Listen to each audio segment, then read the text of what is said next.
बहुत सारे लोग ये सोचते हैं यार 5, 10, 50 गाय है मेरे पास, मैं क्यों टेक्नोलॉजी यूज करूं। तो आप अपने आप को मार्केट नहीं करेंगे तो प्रोडक्ट बेच नहीं पाएंगे, दूध नहीं बेच पाएंगे, घी नहीं बेच पाएंगे। तो ये सब इंटीग्रेशन हम लोगों ने किया है। कैसे नुकसान हुआ? मतलब नुकसान ये होता है कि आपको बोल देगा कि ये इस ब्रीड की, गुजरात की टॉप ब्लड लाइन की है, होगा नहीं। आप लेके आएंगे, वो मिल्क नहीं देगा। बहुत सारे, मैं बोलना चाहूँगा सीधा, फ्रॉडस्टर बैठे हैं। अच्छा। जिन्होंने इस पूरे मुहिम को खराब कर दिया है। बहुत सारे यूट्यूबर बैठे जिनका बिजनेस यही है। डिलीवरी को मैनेज करने के लिए हम लोग डिलीवरी ऐप बनाया है, जैसे स्विगी जोमेटो का ऐप है, वैसे हमारा ऐप बना हुआ है। सबसे बड़ी बात रोहित जी, ये फुल टाइम काम है। किसी ने अगर इसको पार्ट टाइम करना है तो वो कर नहीं सकता। जो सबसे बड़ा इसमें डिजास्टर है कि ये फुल टाइम काम है और कंपटीशन अभी नहीं है। इंडिया में आप देखेंगे तो 3-4 ब्रांड है और उन किसी के पास गौशाला नहीं है। फार्म मैनेजमेंट के लिए भी आपने एक ऐप पर काम किया था, उसके बारे में बताइए कि वो क्या है एग्जैक्टली। देखिए, हमारा एक प्रोडक्ट है, वो डेयरी खाता है। आप वो प्ले स्टोर से डाउनलोड कर लेंगे, 10 गाय तक तो फ्री है अभी। उसमें हम लोगों ने AI यूज किया हुआ है कि गाय, आपको अलर्ट आ जाएगा कि गाय बीमार कब होगी, गाय का कौन सा टेस्ट कब करना है, कि दूध खराब भी हो सकता है। अगर 7 दिन दूध ले रहे हैं तो एक दिन दूध फट भी सकता है। आपका फट रहा है तो आपके लिए अच्छा है, इसका मतलब दूध अच्छा है। दूध अच्छा है। दूध नहीं फट रहा है, इसका मतलब दूध में केमिकल है। दूध बेचकर सस्टेनेबल होना या प्रॉफिट पर जाना कठिन काम है या नामुमकिन है? पहले दूध से स्टार्ट करना पड़ेगा। घी आपको अचानक बिकेगा नहीं, तो दूध से स्टार्ट करके धीरे धीरे घी में जाना पड़ेगा। इंडिया के बाहर A2 घी का, देसी घी का बहुत ज्यादा डिमांड है, लेकिन कुछ कंट्रीज ने बैन भी कर रखा है। तो कॉबीज इसी काम को प्रोफेशनली करता है? जी, कॉबीज में हमारे पास सर कम से कम 400 से 500 charter accountant, company secretary, lawyers हैं। आज भारत नहीं सर, विदेशों में भी हमारे ऑफिसेज हैं, दुबई, ओमान, सब जगह हम लोगों ने यही काम करते हैं। स्टार्टअप को हर जगह सपोर्ट करते हैं, रजिस्ट्रेशन से लेके कंप्लायंस, आपके बिजनेस को बड़ा करना, ऑडिट होना, आपका इन्वेस्टमेंट्स है। इन्वेस्टर भी हमारे पास है जो अच्छे स्टार्टअप्स में इन्वेस्ट करते हैं। इनफैक्ट हम लोगों ने भी किया है इन्वेस्टमेंट, तो करते रहते हैं।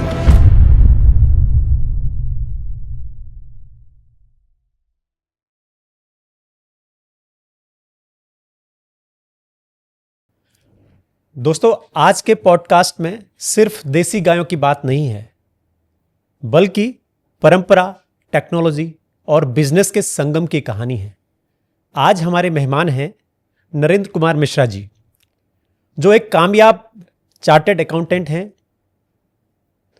कॉबीज और इंटरसलाइज के फाउंडर हैं, हिंदराइज गौ संवर्धन आश्रम जो दिल्ली NCR में काम करता है, अब जिसके पैर बिहार तक पड़ चुके हैं। सोचिए, 300 से ज्यादा गिर और साहिवाल नस्ल की गायों को संभालते हैं, टेक्नोलॉजी की बात करते हैं, कंपनियां खुलवाते हैं, सक्सेसफुली चलाते हैं, AI की बात करते हैं और फार्म मैनेजमेंट, गायों से जुड़े फार्म मैनेजमेंट के लिए एक से बढ़कर एक ऐप डिजाइन किए हैं। आपका बहुत बहुत स्वागत है नरेंद्र भाई। जी, बहुत बहुत धन्यवाद रोहित भाई, आप बहुत अच्छा काम कर रहे हैं। तो आज क्योंकि आपके पास गाय का भी इतने वर्षों का अनुभव हो गया और चार्टर्ड अकाउंटेंसी का तो है ही है जी। तो ये जो 3 चीजें हैं जी, गाय और आपकी कंपनी वाला पक्ष जिस पर आपकी महारत है, और अब टेक्नोलॉजी, ये 3 चीजों को आप साथ लेकर चल रहे हैं जी। लेकिन इन 3 चीजों का संगम आप बिठाते कैसे हैं, कि कैसे मैनेज होता है ये सब कुछ? देखिए, गाय तो सबसे बड़ी हमारी आस्था है, और जब हम गाय की बात करते हैं तो भारत में गाय को माँ कहा जाता है, यानी कि हम माँ का दर्जा देते हैं। लेकिन हम क्या गलती कर जाते हैं कि जब बात आती है उसके लिए काम करने की, तो उसमें लोग पीछे हट जाते हैं। देसी गौवंश और जो बाहर की नस्ल है उसमें हम डिफ्रेंशिएट नहीं कर पाते हैं। तो जो देसी गौ पालक है आज के समय में, जो किसान है एक्चुअल में, उसको बहुत कठिनाई का सामना करना पड़ता है। तो हम लोगों ने जब स्टार्ट किया था तो गाय जब हम लोग बाहर से ला रहे थे तो उसमें कठिनाई हुई। तो सबसे पहली बात है कि अच्छी ब्रीड पे काम करना चाहिए। जो देसी गौवंश है उस पर अच्छा ब्रीड ढूंढिए जिसका मिल्किंग कैपेसिटी अच्छा है, और किसान के साथ साथ एक आधुनिक किसान बनना पड़ेगा हम लोगों को टेक्नोलॉजी अडॉप्ट करनी पड़ेगी, जो नई तकनीक है। बहुत सारे लोग ये सोचते हैं यार 5, 10, 50 गाय है मेरे पास, मैं क्यों टेक्नोलॉजी यूज करूं। तो आप अपने आप को मार्केट नहीं करेंगे तो प्रोडक्ट बेच नहीं पाएंगे, दूध नहीं बेच पाएंगे, घी नहीं बेच पाएंगे। तो ये सब इंटीग्रेशन हम लोगों ने किया है। हमारी जो ब्रांड है स्वदेशी VIP, उसमें हमने किया। हमने डेयरी खाता बनाया, क्योंकि हम लोगों ने देखा कि जो गाय की जो मैनेजमेंट है वो करना बहुत मुश्किल हो रहा था। कैसे गाय की जो ब्रीडिंग साइकिल्स है या मेडिकल ट्रीटमेंट है, तो ये सब किसान को देखना पड़ेगा, तभी जाके ये जो एक इंडस्ट्री बन पाएगी। श्रद्धा तो सही है, लेकिन जब तक उस पर इकॉनमी हम नहीं जोड़ेंगे तब तक जो है ये गाय की जो मुहिम आपने स्टार्ट किया, हम सब ने स्टार्ट किया है, वो आगे नहीं जा पाएगा। आपने जैसे कहा कि इसमें बहुत सारे चैलेंजेस हैं, तो जब आपने शुरुआत की तब और अब वो चैलेंजेस क्या क्या होते हैं बेसिक में? देखिए, सबसे बड़ा चैलेंज है जब आप शुरुआत करते हैं तो गाय की कौन सी ब्रीड लेनी है, साहिवाल है, थारपारकर है, गिर है, तो वो एक अपने क्षेत्र के हिसाब से लेना चाहिए। उसके बाद है मैन पावर, कि मैन पावर जो गौ सेवक आपको चाहिए, क्योंकि खुद तो आप कोई काम कर नहीं सकता बड़े लेवल पे, तो उसका चयन सही हो, वो आदमी रिस्पॉन्सिबल हो, एक आदमी आपका जरूर हो उसमें। उसके बाद आता है कि ब्रांड का रजिस्ट्रेशन, जिस नाम से आपको प्रोडक्ट बेचना है, जिस नाम से आपको प्रोडक्ट की ब्रांडिंग करनी है, वो उसका रजिस्ट्रेशन बहुत ज़रूरी है, जिसे हम ट्रेडमार्क कहते हैं। बहुत सारे लोग ये गलती कर जाते हैं कि वो ट्रेडमार्क रजिस्टर्ड नहीं करवाते, तो उनका ब्रांड बड़ा नहीं हो पाता। उसके बाद है कॉर्पोरेट स्ट्रक्चर। जब भी कोई काम कर रहे हैं, अगर आपका विश्वास है कि मुझे सोशल फाउंडेशन के रूप में करना है, तो एनजीओ बनाइए जो सेक्शन 8 में बनता है। अगर आपको लगता है कि नहीं, मुझे इसको इंटरनेशनल लेवल पे लेके जाना है, मुझे इसको अमेजॉन, फ्लिपकार्ट, इन सभी जगहों पे बेचना भी है प्रोडक्ट, तो आपको प्राइवेट लिमिटेड कंपनी ही बनाना चाहिए, ओपीसी नहीं या एलएलपी नहीं, क्योंकि प्राइवेट लिमिटेड कंपनी में फंडिंग हो सकती है। और जो आज कंपटीशन है उसमें बिना इन्वेस्टमेंट के, बिना फंडिंग के आप इसको बड़ा नहीं कर सकते। और विगत कुछ सालों में पहले investor in area of invest नहीं करते थे, आज बाहर के लोग भी और इंडियन इन्वेस्टर भी गाय से आधारित जो भी उद्योग है, चाहे घी का प्रोडक्ट हो या ऑर्गेनिक प्रोडक्ट हो या मिल्क डिस्ट्रीब्यूशन का बिजनेस है जो D2C में डायरेक्ट कंज्यूमर तक जो जा रहा है, फ्रेश मिल्क, उन सभी जगहों पे अब इन्वेस्टमेंट होने लगा है।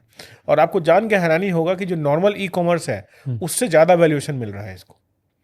उसके बाद आता है कि जब आप टीम बना रहे हैं तो आपका एक बिजनेस प्लान होना चाहिए कि कितने साल में कितनी गाय रखनी है, कितना प्रोडक्ट लेना है, और फिर एग्रीगेशन करना है। जो बाकी गौशालाएं हैं, जो लोग देसी गौपालन करते हैं, उनसे प्रोडक्ट लेना, और भी प्रोडक्ट जो गौ से आधारित प्रोडक्ट है वो सब प्रोडक्ट बनाना, जिसमें घी एक बहुत बड़ा प्रोडक्ट हो सकता है। घी पे ही काम करके आप अपनी गौशाला को बड़ा कर सकते हैं। और लोकल मार्केट में पहले मार्केट करिए, फिर आप जो स्टेट लेवल पे, फिर आप अपनी कंपनी को धीरे धीरे बड़ा करिए। फंड जरूर उठाइए, बिना इन्वेस्टमेंट के आप बड़े नहीं हो सकते। जैसे आपने कहा कि ये एक बड़ा स्टेप बाय स्टेप चीज़ें हैं कि कंपनी भी बनाना है, आपको इन्वेस्टर भी ढूंढने हैं, तब जाके आप इसको स्केल कर सकते हैं।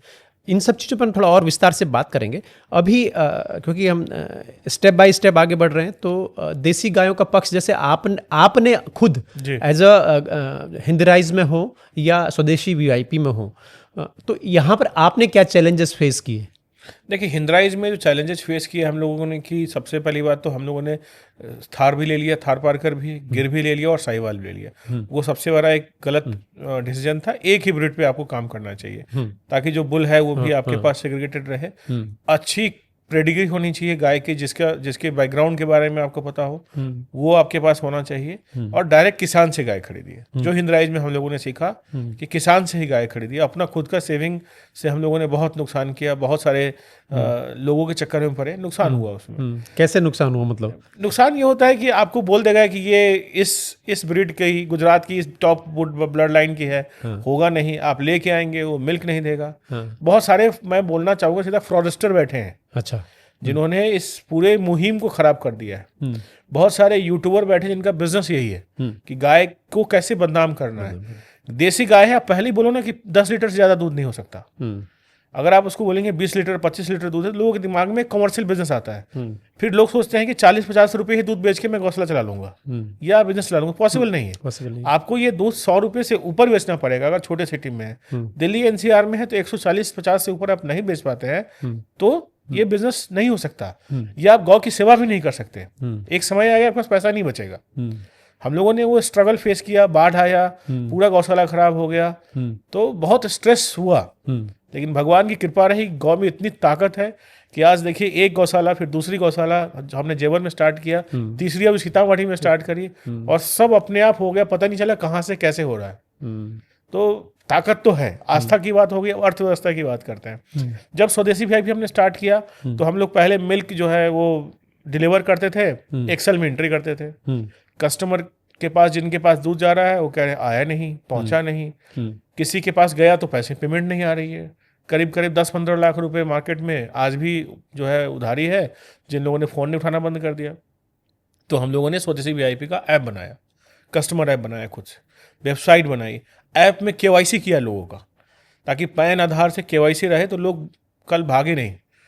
और जो डिलीवरी, सबसे बड़ा चैलेंज मिल्क में है डिलीवरी का, आप जानते हैं इसको, डिलीवरी में इतने इश्यूज हैं कि मिल्क की कॉस्ट अचानक बढ़ जाती है। तो उस डिलीवरी को मैनेज करने के लिए हम लोग डिलीवरी ऐप बनाया, जैसे स्विगी जोमेटो का ऐप है वैसे हमारा ऐप बना हुआ है। तो ये सारा चैलेंज फेस करने के बाद सबसे नेक्स्ट चैलेंज आता है कि सेल को कैसे बढ़ाया जाए। सेल बढ़ाने के लिए आपके पास सिर्फ मिल्क और घी नहीं, और भी जो ऑर्गेनिक प्रोडक्ट्स हैं, और भी जो लोग, जो हमारे देश की पहचान वाली प्रोडक्ट है या फूड प्रोडक्ट है जिससे किसान का भला हो सकता है, वो सारा प्रोडक्ट आपको जोड़ना पड़ेगा। और सबसे बड़ी बात रोहित जी, ये फुल टाइम काम है। किसी ने अगर इसको पार्ट टाइम करना है तो वो कर नहीं सकता, जो सबसे बड़ा इसमें डिजास्टर है कि ये फुल टाइम काम है और कंपटीशन अभी नहीं है। इंडिया में आप देखेंगे तो 3-4 ब्रांड है और उन किसी के पास गौशाला नहीं है, किसी के पास गौशाला नहीं है। मैं ये अगला सवाल यहीं पे आ रहा था कि जो भी मार्केट में अभी अवेलेबल बड़े सो कॉल्ड ब्रांड हैं, उनके दूध का दाम 50 रुपए से 80 रुपए के बीच में है प्रति लीटर। अब ये एक आम कंज्यूमर को, एक आम कस्टमर को पता नहीं है एक्चुअल में वो दूध है क्या, वो दूध किस रूप में आ रहा है, कहाँ से आ रहा है, कैसे आ रहा है, किसी को भी नहीं पता। ठीक है। और उनका कलेक्शन मेथड क्या है, ये शायद उनको भी नहीं पता होगा कि कहाँ से उनके पास भी दूध आ रहा है। तो आप, क्योंकि दिल्ली एनसीआर जैसे बड़े शहर में रहते हैं जी। और यहाँ पर गौशाला चलाना एक अपने आप में बड़ा टास्क होगा, बहुत टास्क। तो यहाँ पर प्रति काव अगर हम बात करते हैं तो एक दिन में लगभग या एक महीने में कितना प्रति काव खर्चा होता है, और किस हिसाब से मिल्क का रेट फिर आप लोग तय करते हैं, और कैसे बाकी बड़ी ये कंपनियां इतना सस्ता मिल्क दे पाती हैं? देखिए, हम लोग तो कोई, हमने अभी तक इन्वेस्टमेंट रेज किया नहीं और अभी शायद करना भी नहीं है। तो हम लोगों ने, जब हम गौशाला की बात करते हैं, 2 प्रोसेस है इसमें, एक है दूध बेचना और एक दूध तैयार करना। दूध तैयार करने में 2 तरीके का प्रोसेस है। एक है इथिकल, जहाँ पे आप बछड़े को आधा दूध पिलाते हैं, उसके बाद जो दूध बचता है वो दूध बेचते हैं। तो वो चूंकि बेचते हैं ताकि गाय का जो खर्चा निकल पाए। बहुत सारे इसमें लोग कहते हैं दूध नहीं बेचना चाहिए, या बछड़े के लिए दूध, बच्चा दूध पी नहीं सकता पूरा। तो गाय को रखने के लिए कम से कम दिल्ली एनसीआर में एक गाय पे 10 से 12 हज़ार रुपये का खर्चा है आज के समय में। 10,000 से नीचे में आप नहीं चला सकते महीने का। और आज से अगर आप चले जाएं 2-3 साल पहले, तो जो भूसा है वो सस्ता हुआ करता था, हरा चारा सस्ता हुआ करता था। आज के समय में भूस जो है 10 रुपये, 12 रुपये, 15 रुपये किलो है। फूड इन्फ्लेशन हो गया है, लेकिन मिल्क में इन्फ्लेशन नहीं हुआ। मिल्क की प्राइस आज अगर आप देखेंगे पिछले 12 सालों में, तो प्रॉपर्टी की प्राइस 3 गुना बढ़ गई, हर चीज़ बढ़ गया, गोल्ड का प्राइस 3 गुना बढ़ गया, लेकिन दूध वहीं का वही है। तो इसमें हमारे देश में पॉलिसी से भी इश्यूज है कि किसान जो देसी गौ पालन करता है उसको प्राइस नहीं मिलती है, तो वो क्या करता है बेचारा, वो 4-5 गाय पाल के ही रह जाता है, ये उद्योग नहीं बन पाता। अगर हम दूसरे साइड पे बात करेंगे बड़े ब्रांड के, जो 50 रुपये, 50 तो नहीं, 80 रुपये, 50 से 80 के बीच में, 80 के बीच में वो लोग बोलते हैं कि हाँ मैं A2 मिल्क डिलीवर कर दूंगा, बट उनके पास है कहाँ से? वो तो एग्रीगेटर है, उनकी कोई गौशाला नहीं है, वो सोर्स भी नहीं दे रहे हैं।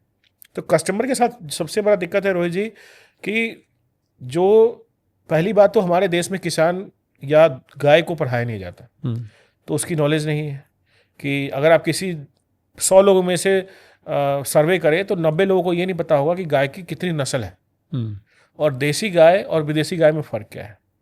विदेशी गाय का दूध जो हम ले रहे हैं वो एक जहर है एक तरीके से। भैंस का दूध ले रहे हैं उससे आदमी आलसी होता है, तो गाय तो शुरू से ही एक, मतलब आज पूजा पाठ भी होगा तो गाय गौमूत्र से ही होगा। तो चैलेंज है वहाँ पर कि जब प्राइसिंग की बात आती है तो कम से कम आज हमारी प्राइसिंग, मिल्क की कॉस्टिंग जो है हमारी 200 रुपये लीटर के आसपास बैठती है, जो कि 50% से ज़्यादा गाय आपकी मिल्क नहीं दूध देती नहीं है।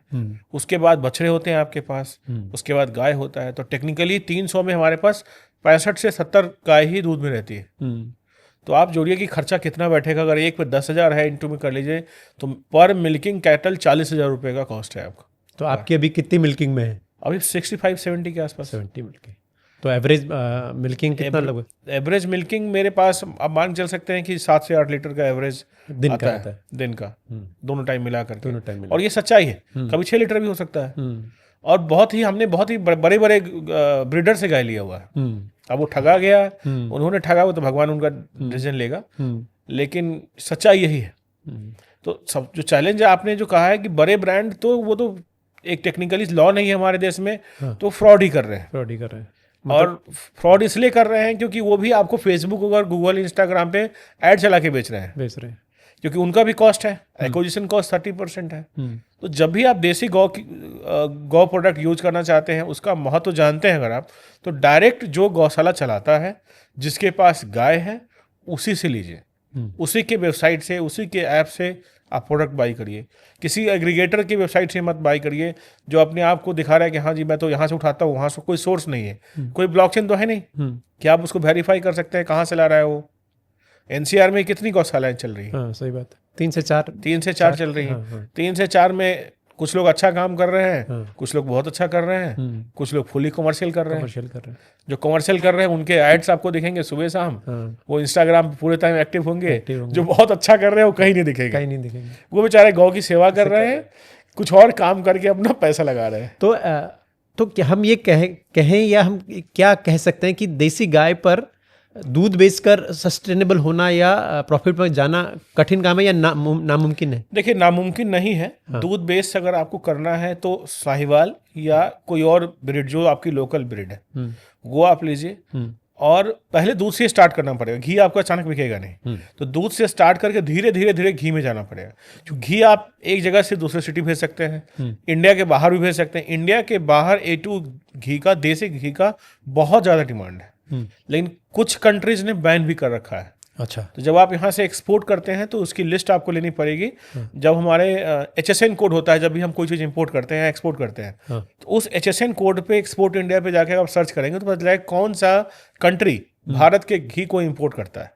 अच्छा, तो उस कंट्री में आप जाकर के उस इम्पोर्टर को कनेक्ट कर सकते हैं। अच्छा। कि हाँ भैया आपको चाहिए, तो बताएगा हाँ चाहिए। यहाँ अगर प्राइस हमारी सपोज 3,000 3,500 की है तो उनकी प्राइस 15 से 20,000 रुपये की है, तो वो लोग परचेज करते हैं। मिडिल ईस्ट उसमें एक बहुत बड़ा बायर है, ऑस्ट्रेलिया है, बहुत सारे लोग परचेज करते हैं। लेकिन कई जगह पे घी की ब्रांडिंग घी के रूप में नहीं होती। अच्छा, हाँ, तो वो एक इटिवल वाइल करके या चीज़ के रूप में या अलग अलग ब्रांडिंग के रूप में वो लोग करते हैं, but there is a demand. अच्छा, तो उनके लिए और क्या क्या नियम कायदे कानून और क्या क्या? देखिए, सबसे पहले तो आपको कंपनी बनानी जरूरी है। अच्छा, कंपनी कैसी कंपनी होनी चाहिए? प्राइवेट लिमिटेड कंपनी, जिसमें 2 डायरेक्टर 2 शेयर होल्डर होने चाहिए। 1 लाख रुपए कैपिटल रखिए, क्योंकि अगर मैं NGO की बात करूंगा तो आप प्रोडक्ट आगे नहीं ले जा पाएंगे। अच्छा, तो कंपनी ही बनानी पड़ेगी आपको। उसके बाद एक्सपोर्ट इंपोर्ट कोड लेना पड़ेगा, ताकि जो भी ऑनलाइन प्रोसेस है, और एक्सपोर्ट इंपोर्ट कोड आप जब लेते हैं तो आपको एक्सपोर्ट करने का अथॉरिटी मिल जाता है। बैंक अकाउंट खोलिए कंपनी के नाम पे, सारा फंड जो भी आप सेल कर रहे हैं, दूध बेच रहे हैं, गाय खरीद रहे हैं, सारा हिसाब किताब कंपनी में रखिए। तो कल कोई इन्वेस्टर आए तो आप बता पाए, किसी को दिखा पाए कि हाँ क्या काम करते हैं। सोशल मीडिया पे एक्टिव होना बहुत जरूरी है। आपका फेसबुक, इंस्टाग्राम ये सब हो। अगर आपको समझ नहीं आती है तो उसका कोर्स करिए। आजकल तो कोर्स है, AI में सब कुछ है, तो कोर्स करके कर सकते हैं। हर एक्टिविटी का जो आपकी गौशाला में होता है उसका वीडियो बनाइए, वीडियो डालिए, स्पॉन्सर ऐड चलाइए लोकल जो आपके एरिया है उन सब जगहों पर। उसके बाद ऐप बनाइए, क्योंकि बिना ऐप के कस्टमर आपका रिटेन नहीं होगा। कस्टमर को हिसाब नहीं दिखेगा, कस्टमर का विश्वास नहीं जमेगा आपके साथ। फिर आता है ट्रेडमार्क। ट्रेडमार्क बेसिकली जब कंपनियां बना लेते हैं तो एक ब्रांड नेम हो, जैसे स्वदेशी VIP हम लोगों ने ब्रांड रखा हुआ है। बहुत डिफिकल्टी से हमें वो ब्रांड ट्रेडमार्क में रजिस्टर्ड हुआ, क्योंकि स्वदेशी भारत सरकार की एक मूवमेंट है। और एक और बड़ा ब्रांड है जो स्वदेशी अपने आप को क्लेम करता है कि स्वदेशी मेरे प्रोडक्ट, तो उन्होंने अपोज भी किया, हालांकि वो केस हार गए, हमें फिर वो ब्रांड मिला। तो एक ब्रांड नेम हो गई, कंपनी हो गया, आपके सब कुछ खर्चा कंपनी से करिए, जो पैसा आप डाल रहे हैं कंपनी में डालिए। उसके बाद वेबसाइट हो गया, और अपना एक कैटलॉग बनाइए कि आप क्या क्या प्रोडक्ट देते हैं। लोगों से मिलिए, जो हाई एंड सोसाइटी है, जैसे दिल्ली NCR में है, अगर आप मेट्रो से छोटे सिटीज़ में रहते हैं तो वहाँ भी सोसाइटीज़ होती है। लोगों से मिलिए, लोगों को गौशाला इनवाइट कीजिए कि आप गौशाला के देखो मेरा, लोगों को बुलाइए, स्कूल से कनेक्टिविटी करिए।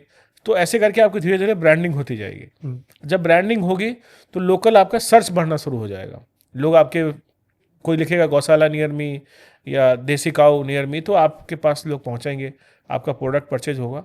और 3 से 5 साल लगेगा। सबसे बड़ा चैलेंज इसमें यह है कि 3 से 5 साल में ही आपका ब्रांड बनेगा और स्टेबल होगा। आज के समय में हम लोग पूरा स्मूथ प्रोसेस चल रहा है, दूध डिलीवरी में दिक्कत नहीं है, प्रोडक्ट बेचने में दिक्कत नहीं है, गौशाला चलाने में दिक्कत नहीं है। लेकिन इनिशियली तो बहुत दिक्कत होता है, लेबर ही छोड़ के भाग जाएगा आपका। ये चैलेंज बहुत बड़ा है, बहुत बड़ा। सुबह सुबह गायब, दूध देने का वक्त है और गायब, सैलरी वाला नहीं बाकी अकाउंट है। में, गायब। हाँ। तो ये एक चैलेंज तो है, लेकिन इसी में अच्छा, तो अभी आपने बताया कंपनी फॉर्मेशन करना, अमूमन एक प्राइवेट लिमिटेड कंपनी को बनाने में कितने रुपए खर्च होते हैं और फिर उसको चलाने के लिए क्या क्या चैलेंज जूझता है व्यक्ति, क्योंकि हर महीने जीएसटी का भरना होगा, कुछ उसके टैक्सेस होंगे, बहुत सारे चीज़ें होती हैं, उनको थोड़ा बताइए कि इसके कैसे सावधानी बरतनी चाहिए। सबसे पहले है कि जब आप कंपनी बनाते हैं तो कैपिटल 1 लाख रुपए रखिए। जहाँ घर है वहीं का एड्रेस रख सकते हैं आप, तो आपका खर्चा नहीं लगेगा। बैंक अकाउंट खुलवाइए, बैंक आईसीआईसी, एचडीएफसी, किसी भी बैंक में जाके आप कहेंगे तो खुल जाएगा। कंपनी बनाने में जो खर्चा है, मान लीजिए मैक्सिमम 6 से 7 हज़ार रुपये, गवर्नमेंट फीस, सीए का फीस सब मिला करके। ट्रेडमार्क में भी शायद 6 हज़ार के आसपास खर्चा आपका आएगा। और हर महीने जीएसटी रिटर्न फाइल करनी होती है। अगर आप क्वार्टरली कर सकते हैं, अगर आपका टर्नओवर कम है तो आप कंपोजिशन स्कीम में जा सकते हैं, जिसमें आपको क्वार्टरली फाइल करनी है। तो जीएसटी जब आप फाइल करेंगे तो आपको लोन मिलना शुरू हो जाएगा। ज़्यादातर लोग ये गलती करते हैं कि जीएसटी रिटर्न में क्यों फाइल करूं, तो उनको लोन मिलने में दिक्कत होती है। आज भारत सरकार एमएसएमई के लिए, छोटे उद्योग के लिए गारंटेड, सरकार गारंटी दे रही है। अभी हमारे पास हमारी कंपनी को 2 करोड़ रुपए का ऐसे ही लोन मिल गया है, जो सीजीएसटी में गारंटी जिसको दे रखी सरकार ने।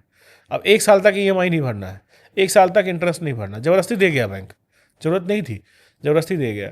तो ये है, जबकि वो समझिए वो बिजनेस हमने कभी सोशल वेलफेयर के हिसाब से किया था कि भाई गौशाला चलेगी, उसका प्रोडक्ट कैसे बेचना है, सिर्फ इसीलिए हम लोगों ने ऐप और बाकी चीज़ें बनाई है। लेकिन धीरे धीरे आपकी चीज़ें बढ़ती जाती है, लोग आपके पास आने लगते हैं। तो और जो एनुअल कंप्लायंसेज है कि साल में एक बार आपका ऑडिट होना है, रिटर्न फाइल होनी है, जैसे हम इंडिविजुअली करते हैं, तो मोटा मोटी 50,000 साल का आपका खर्चा आएगा, जो आप गौशाला का पूरा हिसाब किताब मैनेज कर पाएंगे। आजकल जोहो बुक आ गया है, कस्टमर को बिल भेजिए, कस्टमर को अच्छा लगेगा कि हाँ भाई बिल भेज रहे हैं, ऑनलाइन पेमेंट ले रहे हैं, खुद के अकाउंट में पैसा नहीं ले रहे हैं। तो ये सब थोड़ी थोड़ी सावधानी अगर हम करें तो ये बड़ा ही अच्छा एक उद्योग हो सकता है, एक व्यापार हो सकता है। गोबर प्रोडक्ट को बेचिए, गौमूत्र को बेचिए, और भी जो लोकल किसान का जो प्रोडक्ट है आपके एरिया में, उसको अपनी वेबसाइट पे, अपने ऐप पे ला करके बेचिए। तो मेरे हिसाब से अच्छा खासा करा जा सकता है। आपकी जो दूसरा आपका बिजनेस है जी, हिंदराइज और स्वदेशी वीआईपी के अलावा, जैसे कॉबीज बात करते हैं, तो कॉबीज इसी काम को प्रोफेशनली करता है? जी, कॉबीज में हमारे पास सर कम से कम 400 से 500 charter accountant, company secretary, lawyers हैं। बहुत ही, मतलब पूरे इंडिया में। इनफैक्ट आप गुजरात गए थे तो वहां भी हमारा एक कस्टमर निकल गया। वो तो बहुत ही, वो भी गौशाला, क्या इंसिडेंस था, हमारे गांव में निकल आया। सीतामढ़ी में मेरा गांव है, वहां पे कुछ कस्टमर्स हमारे हैं। आपको ही नहीं पता? हमको भी नहीं पता, उनको भी नहीं पता कि उनके गांव का ही कंपनी है। तो हम लोगों ने भी डिजिटलाइजेशन किया। एक अगर आज डिजिटल नहीं होता तो एक कहीं किसी कमरे में बैठे होते। आज भारत नहीं सर, विदेशों में भी हमारे ऑफिसेज हैं, दुबई, ओमान, सब जगह हम लोगों ने यही काम करते हैं। स्टार्टअप को हर जगह सपोर्ट करते हैं। अच्छा, तो कॉबीज का क्या क्या काम है, मतलब कॉबीज कंपनी बनाना है आपको। आपके पास कोई आइडिया है, आप कंफ्यूज है क्या करना है, कौन सा स्ट्रक्चर होना चाहिए, कैसे करना चाहिए, तो आपको प्रोजेक्ट रिपोर्ट, उसकी स्ट्रैटेजी बनाना, बिजनेस के कंप्लायंसेज है, जीएसटी, इनकम टैक्स, गवर्नमेंट के जो इंसेंटिव्स हैं, उसकी किस इंडस्ट्री पे क्या लगता है। आज गवर्नमेंट क्या करती है, कोई भी लॉ आया या कोई भी स्कीम आया, उसको पब्लिश कर दिया। जिस पे गवर्नमेंट का फोकस खूब है, उसकी खूब मार्केटिंग होती है, जहाँ से वोट आ सकता है। और जहाँ से वोट नहीं आ सकता, उसकी उतनी मार्केटिंग नहीं होती। नेचुरल बात है। तो उस स्कीम को हम आपको बताते हैं कि इस किस स्कीम में आप जाके पैसा ले सकते हो। आज के समय में अगर कोई ग्रेजुएट है तो 10 लाख रुपए तक का लोन तो बड़े आराम से मिल जाता है। और 10 लाख रुपए अगर आप ले रहे हैं और 2, 4, 5, 10 लाख रुपए अपने आसपास से उठाते हैं, तो 20 लाख में आपका व्यापार चालू हो जाएगा। और 20 लाख में गाय ला सकते हैं। और जो लोग, बहुत सारे किसान ऐसे हैं जो सिर्फ गाय पाल रहे हैं, उनकी लिस्ट बना करके उनसे भी हम दूध ले सकते हैं। जो देसी गाय पे काम कर रहे हैं, उनसे भी दूध लेकर के हम कर सकते हैं। और घी पे बेचिए, तो करके धीरे धीरे आपका एक उद्योग बन जाएगा।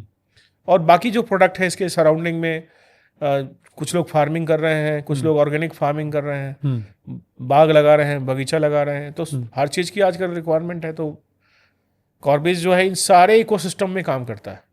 रजिस्ट्रेशन से लेके कंप्लायंस, आपके बिजनेस को बड़ा करना, ऑडिट होना आपका, इन्वेस्टमेंट्स हैं, इन्वेस्टर भी हमारे पास है अच्छा। जो अच्छे स्टार्टअप्स में इन्वेस्ट करते हैं। इनफैक्ट हम लोगों ने भी किया है इन्वेस्टमेंट, तो करते रहते हैं हम लोग। अच्छा, जी। तो ये मतलब बिजनेस कैसे खड़ा करना है और बिजनेस खड़ा करने में कैसे फंड दिलवाना है, हाँ, वो सब भी जी, जी, काम बिल्कुल। करती है। तो इसके अलावा जो एक हमने शुरुआत में बात की थी कि फार्म मैनेजमेंट के लिए भी आपने एक ऐप पर काम किया था, जी, जो जी। गौशाला को कैसे मैनेज किया जाए, उसके बारे में बताइए कि वो क्या है एग्जैक्टली। देखिए, हमारा एक प्रोडक्ट है, वो डेयरी खाता है। तो डेयरी खाता इसलिए है कि छोटे जो किसान हैं, हाँ। या बड़े किसान की भी बात करें, तो उनके चैलेंज ये होते हैं कि गौ सेवक पढ़ा लिखा नहीं होता। तो जब गाय को कोई बीमारी हो रही है या गौशाला का खर्चा है, अमूमन वहाँ लैपटॉप कंप्यूटर से काम नहीं हो सकता। तो हमने एक ऐप बनाया है जिसमें गाय को आप एक टैग नंबर देते हैं। सपोज हमारे यहाँ टैग 2800 नंबर यूज होता है हिंदराइज में। तो आप वो प्ले स्टोर से डाउनलोड कर लेंगे, 10 गाय तक तो फ्री है अभी। और डाउनलोड करके अपने आप को रजिस्टर करते हैं, आप अपनी गाय की एंट्री करेंगे उसमें। गाय का जो डेली का आपका खर्चा है, जैसे चारा खरीद रहे हैं, दाना खरीद रहे हैं, तो वो सब एंट्री करते जाइए। दूध जो आपका निकल रहा है उसकी एंट्री करते जाइए। गाय कब क्रॉस हुई है, ये बहुत हमारे को हेल्प किया था। जब हमारी गौशाला में बाढ़ आ गई थी, तो रोहित जी हमें पता था कि किस गाय को निकालना है सबसे पहले, कि जो गाय प्रेग्नेंट थी उसको निकालना ज़्यादा जरूरी था। तो वो सॉफ्टवेयर ने हमें मदद करी। सॉफ्टवेयर में जाके हमने सर्च किया कि नियर काल्विंग कौन है जिसका बच्चा होने वाला है, उसको हम लोगों ने निकाला। तो इतना ज़्यादा यूजफुल है। उसके अलावा आपको ट्रेंड मिलता है कि गाय बीमार कब होती है। उसमें हम लोगों ने एआई यूज किया हुआ है कि गाय आपको अलर्ट आ जाएगा कि गाय बीमार कब होगी, गाय का कौन सा टेस्ट कब करना है। जैसे एफएमडी है, बाकी सारे टेस्ट होते रहते हैं, डिवार्मिंग है, तो वो सब टेस्ट की डिटेल आपको मिलती रहती है, रिमाइंडर्स, जो अमूमन अगर आप, चूंकि गौ सेवक उतने पढ़े लिखे नहीं होते तो उनसे छूट जाता है। दूसरी बात है कि हम लोग उसमें एक और ऐड करने जा रहे हैं जो एआई एडवाइस है। गाय बीमार होगी तो उसका आप वीडियो डालेंगे तो एआई आपको एडवाइस कर देगा कि इसको कौन सी ट्रीटमेंट देनी है। तो उस पर अभी हम लोग काम कर रहे हैं। उसके अलावा आपका खर्चा हो गया कस्टमर से सेल करना। जैसे बहुत सारे लोग अपना ऐप नहीं बना सकते आज के समय में, उनको दिक्कत है या कॉस्ट लगेगा, तो डेयरी खाता में आप सेल भी ऐड कर सकते हैं। जैसे आपने 5 लीटर दूध लिया, मैंने घी ले लिया, तो जाके वहाँ सर्च करना है, घी डाल देना है, आपके पास इनवॉइस आ जाएगा, पैसा आप कलेक्ट कर सकते हैं उससे। तो एक कंप्लीट इकोसिस्टम पे हम लोगों ने डेयरी खाता में काम किया है और हम लोग खुद ही यूज कर रहे हैं। तो जितने चैलेंजेस थे, और इंडिया का पहला ऐप है, किसी ने नहीं बनाया आज तक। तो आपको ये कहाँ से आइडिया आया कि आपको ऐसा मतलब ऐप बनाना? क्योंकि हम लोग सर ज़्यादातर काम डिजिटल ही करते हैं। हाँ। हमें कोई भी चीज़ समझ में नहीं आती जो कागज़ पे लिखा जाए। ये कागज़ पे लिखा कभी भी खराब हो सकता है। सॉफ्टवेयर ही कर बना के हमने काम किया। तो डेयरी खाता हम लोगों ने सोचा कि क्या क्या स्टेजेस हो सकते हैं, गाय लाने से लेके बच्चा, कौन सा बुल का कितना हीफर और कितना मेल फीमेल रेशियो है। क्योंकि हर गौशाला का चैलेंज ये है रोहित जी की बछड़े को कैसे कंट्रोल किया जाए, बछड़े का क्या किया जाए। चूंकि आज खेती तो है नहीं, बछड़े का कोई उपयोग नहीं है, बछड़े का उपयोग नहीं है, तो वो सब को मैनेज करना। और जो सेक्सेड सीमन है, एबीएस है, उन सबको आप सीमन को भी चेक कर सकते हैं कि कौन सी ब्रांड का कौन सा सीमन, किस बुल का सीमन बढ़िया चल रहा है, जिसने आपको अच्छे रिजल्ट्स दिए हैं। बुल की परफॉर्मेंस देख सकते हैं, किस बुल को आपको कैरी ऑन करना है, किस बछड़ी को या हीफर जिसने बच्चा दिया, जिसका दूध अच्छा है, उससे बछड़े तैयार करने हैं ताकि आपका जो गौवंश है वो आगे बढ़े। तो ये सारा हमारा जो डेयरी खाता ऐप है वो मतलब इसमें कैपेबल है। लोग डाउनलोड करके उसको यूज कर सकते हैं, बहुत शानदार काम करता है। मतलब कैसे लोगों को मिलेगा? जैसे मान लिया कोई एमपी के किसी गांव में है, बिहार के गांव में है, तो डेयरी खाता के नाम से गूगल प्ले स्टोर पर जाइए, डेयरी खाता आप डालेंगे, आपको दिख जाएगा, डाउनलोड करिए, मोबाइल नंबर डालेंगे आप, ओटीपी आएगा, आप वेरीफाई हो गए, अपने गौशाला का नाम लिख दीजिए, अपना लोकेशन डाल दीजिए उसके अंदर, और उसमें हम आने वाले समय में रोहित जी गवर्नमेंट की जितनी भी स्कीम्स है डेयरी से रिलेटेड वो सब इंटीग्रेट करने वाले हैं। अच्छा। तो आपको भागने की जरूरत नहीं है, आपको ट्रेडमार्क रजिस्ट्रेशन करना है वहीं से हो जाएगा, कंपनी बनाना है वहीं से हो जाएगा। तो वो एक पूरा इकोसिस्टम पे। दूसरी बात, सरकार से जो लोन मिलता है उसको भी हम लोग डालेंगे उसमें। वहाँ आपके सेल्स को ट्रैक करेंगे, सेल्स के ट्रैक पे बिजनेस लोन जो मिलता है तो वो भी एनबीएफसी से पार्टनरशिप करके हमें लोगों को दिलवानी है। तो अभी हमारा प्रोडक्ट ये बिल्कुल नया था, तो बीटा प्रोडक्ट ही अभी हम लोगों ने रखा है, बट थोड़े टाइम में ये सारे फीचर्स हम लोग लेकर के उसमें आ जाएंगे। तो उसमें उसका कोई स्पेशल क्राइटेरिया है कि इतना गायें होनी चाहिए या इतना नहीं, छोटा कोई क्राइटेरिया, 10 तक तो फ्री है। अच्छा। 10 के बाद बहुत नॉमिनल प्राइस है, क्योंकि सर्वर कॉस्ट लगता है, तो नॉमिनल प्राइस हम लोगों ने रखा है। और पूरी आपकी इकोसिस्टम चेंज हो जाएगी। आप मान लीजिए आपकी गौशाला उत्तराखंड में है, आप दिल्ली में बैठे हैं, दिल्ली में खोल के आप देख सकते हैं, आपको रिमाइंडर आता है कि आज जैसे कोई गाय प्रेग्नेंट है, उसका टेस्ट करना है, आपको सुबह रिमाइंडर आ जाएगा कि इसका टेस्ट ड्यू है आज। अच्छा। बच्चे का कोई बीमारी हो रखी है, उसको दोबारा टेस्ट करवाना है, वो रिमाइंडर भेजता है अपने आप ही सॉफ्टवेयर। तो ये तो रिवोल्यूशनरी है। हाँ, एआई अभी तो हमने बहुत बेसिक बनाया है, बाद में ये है कि गाय के लिए, गौशाला के लिए, डेयरी के लिए सब कुछ एक ही जगह देना है। अच्छा। Single system. तो ये एआई मतलब डेयरी क्षेत्र में, और खासकर जैसे आपने डेयरी खाता में कहा, इसमें आपने उपयोग भी किया है, तो कैसे ये एक रिवोल्यूशनरी हो सकता है? क्योंकि मैं आप देखता हूँ कि जब भी हम मिलते हैं तो आप एआई के थ्रू बहुत देखिए एआई, हाँ, हम लोगों ने अपने चार्टर अकाउंटेंट प्रैक्टिस में भी हमने एआई पे काम किया, टैक्स पे एआई हमारे पास है, आईपी पे है। तो डेयरी में चैलेंजेस है सबसे बड़ा कि नॉलेज का, कि जो वेटनरी है वो सारे अनट्रेंड है, 99% लोग अनट्रेंड है, उनको पता ही नहीं करना क्या है। सरकार की कोई ऐसी, जैसे डॉक्टर होता है इंसान का और गाय का डॉक्टर, तुम दोनों को सेम सम्मान नहीं देते, लेकिन वो ज़्यादा मेहनत करता है। तो डॉक्टर लोग ऐसा, हमें अगर ये हो तो हर आदमी वेटनरी डॉक्टर बनना चाहे, तो डॉक्टर के पास जाना, उसके कॉस्ट किसान के लिए बहुत हैवी पड़ता है। तो एआई का रोल यहाँ पे आता है कि हम वॉइस ओवर लेंगे लोगों से कि गाय को क्या तकलीफ हो रही है या आपके बछड़े को क्या तकलीफ हो रही है। उस वॉइस ओवर के बेसिस पे एआई एनालाइज करेगा, आपसे वीडियो मांगेगा और टेम्परेचर मांगेगा, और वो आपको सजेस्ट करेगा कि क्या क्या मेडिसिन देनी चाहिए। और फ्यूचर में तो प्लान ये भी है कि हम वेटनरी को भी इंटीग्रेट करें ताकि वो वीडियो कॉल पे आके बता पाए, एडवाइस दे पाए। तो ये सारा इकोसिस्टम डेयरी खाता में बनाना है। अच्छा। अभी फंक्शनल है, जो डेयरी आपके फार्म को पूरा मैनेज कर लेता है अभी भी। हाँ, और आने वाले समय में वो एआई से और ज़्यादा एडवांस हो जाएगा। हाँ, तो इनिशियली आप बात भी कर रहे थे, फंडिंग की आपने बात की थी, तो जब कोई ब्रांड मतलब थोड़ा सा एक सही पोजीशन पे आ जाता है जी, कब किसी भी ब्रांड को फंडिंग मिलने के लिए वो एलिजिबल होता है, कब लोग उस पर दांव लगाते हैं, ऐसा क्या नियम? बहुत अच्छी बात कही है हमने। अमूमन लोगों को ये लगता है कि मेरे पास कोई आइडिया है और मुझे फंडिंग मिल जाएगी। हाँ। ऐसा नहीं होगा। हाँ। ना आप इन्वेस्ट करिएगा किसी पे, ना हम इन्वेस्ट करेंगे। हाँ। सबसे पहले तो आपको खुद से मेहनत करना होगा, खुद से सेटअप करना पड़ेगा, कंपनी बनानी पड़ेगी, जिसकी चर्चा हम कर चुके हैं। सारा सेटअप, लीगल सेटअप होना चाहिए। प्रोप्राइटरशिप अपने अकाउंट में करेंगे, फंडिंग नहीं मिलेगा।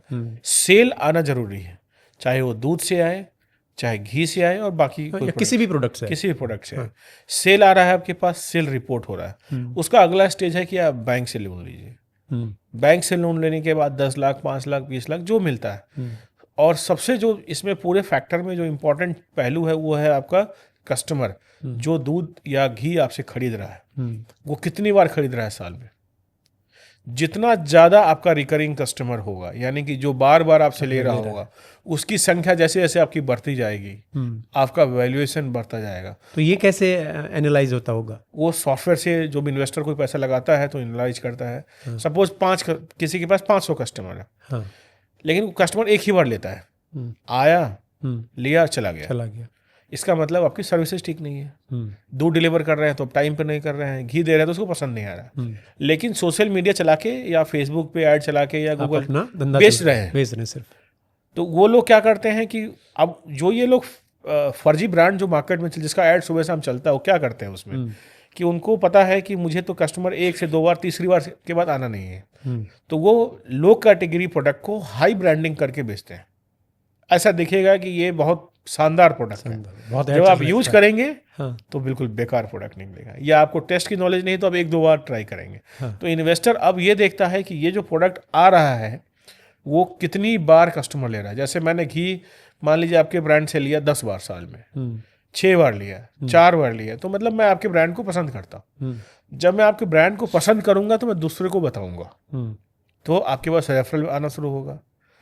तो कस्टमर जब भी आपके पास कोई दूध ले रहा होगी, उसको बोलिए कि सर अपने आसपास के लोगों को बताइए, 2-4 रेफरेंस दीजिए। तो एक customer is equal to 100 customer. 5 years में आपका एक कस्टमर 100 कस्टमर तक पहुंच सकता है, क्योंकि अमूमन 100-150 कनेक्ट एक आदमी के पास होता है। फिर जब आपका ये बिजनेस, जब रेफरल दिखता है रिकरिंग उसके अंदर, तो उसको हम लोग MRR करते हैं, मंथली रेट रिटर्न। जब MRR आपका सपोज महीने का 10 लाख रुपए का सब्सक्रिप्शन है, तो हम लोग उसको मानेंगे कि 1.25 करोड़ का बिजनेस है आपके पास। तो 10 लाख के सेल पे ही आपका वैल्यूएशन कम से कम 20 से 30 करोड़ रुपए का है। महीने का 10 लाख का सेल अगर आप पहुंचते हैं तो 30 करोड़ का वैल्यूएशन आपका है। जैसे जैसे आपके पास, चूंकि मिल्क में बहुत ज़्यादा क्वालिटी डिफरेंस जाता है, जो मिल्क जिसमें मिलावट है वो मिल्क आपको 365 दिन एक जैसी मिलेगी, कोई बदलाव नहीं उसके अंदर, ना वो दूध फटेगा, ना वो महकेगा, कुछ नहीं होगा। कस्टमर का जो माइंडसेट है आज के समय में हमारे देश में कि दूध मतलब सब दिन एक जैसा, लेकिन क्या इंसान एक जैसा होता है? नहीं होते ना, बीमार पड़ते हैं, कभी सही होते हैं, अलग अलग हमारी जो है कपड़े भी जैसा नहीं पहनते। तो गाय के दूध में गाय का जैसा खाना होगा, जैसा सीजन होगा, हरा चारा मिल रहा है तो हरा चारा, फिर आपको मिठास आएगी दूध में, पतला दूध होगा। जब भूसा और दाना मिलेगा तो चेंज हो जाएगा। तो मिल्क की कैटेगरी चेंज होती रहती है। तो जब वो मिल्क की कैटेगरी चेंज होती है तो कस्टमर आपके पास अट्रैक्शन आना शुरू हो जाएगा, लोग सब्सक्रिप्शन से बैकआउट होने शुरू हो जाएंगे, क्योंकि उनको तो आदत है केमिकल वाली खाने की, सेम चीज़ खाने की। तो केमिकल से शिफ्टिंग कराना इज द बिगेस्ट चैलेंज। और वो चैलेंज तभी शिफ्ट होगा जब हम लोगों को एजुकेट करेंगे कि दूध खराब भी हो सकता है। अगर 7 दिन दूध ले रहे हैं तो एक दिन दूध फट भी सकता है आपका।